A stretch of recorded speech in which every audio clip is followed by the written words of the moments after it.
September will mark the 90th anniversary of the Great Kanto earthquake. The catastrophe killed more than 100,000 people in Tokyo and neighboring areas. Scientists say they've found what appears to be an active fault in the sea near Tokyo. The finding may provide fresh clues on the mechanism of past and future quakes in the region. A Hiroshima University research group located the fault in November, 20 kilometers off the Miura Peninsula near Tokyo. They used a sonar beam to survey the shape of the seabed 1,200 meters below sea level.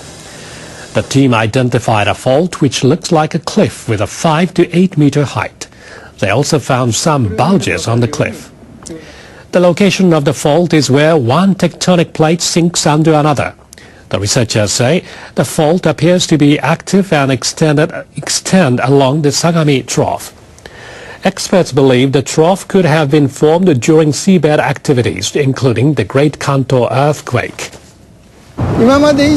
We were able to make a detailed map of the undersea faults. The results offer important insight into how the ground moved in the past. The researchers believe the new findings will help in devising measures for future disasters.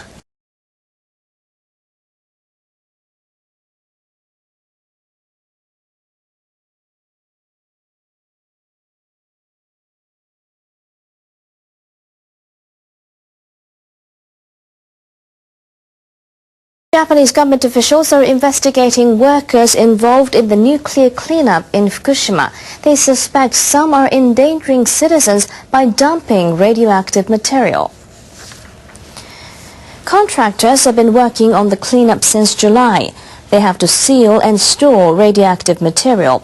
But officials with the Environment Ministry are looking into reports that some dumped soil and vegetation in rivers and didn't collect the water they'd used. The officials say they plan to question the workers and find out whether other contractors are also breaking the rules. They say violators face up to 5 years in jail or a fine of more than $100,000.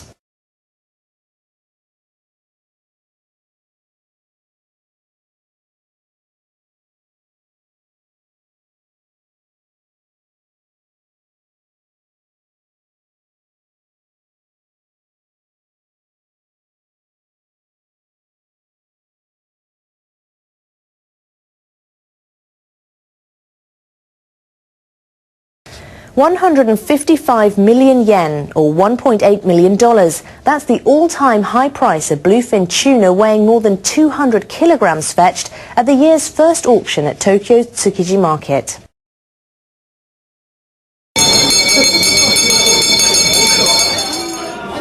Saturday's auction started at around 5 a.m.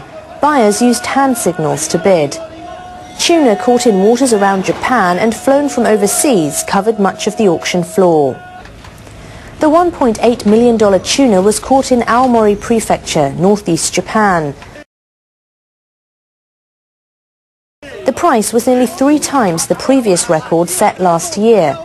The successful bidder was the president of a big sushi restaurant chain. I'm happy to get such a good tuna, but it was a bit expensive. We'll sell it for the regular price. We want as many customers as possible to enjoy the fish. Japanese bidders have been facing fierce competition in recent years with overseas buyers, especially from China. Bluefin tuna is increasingly popular there.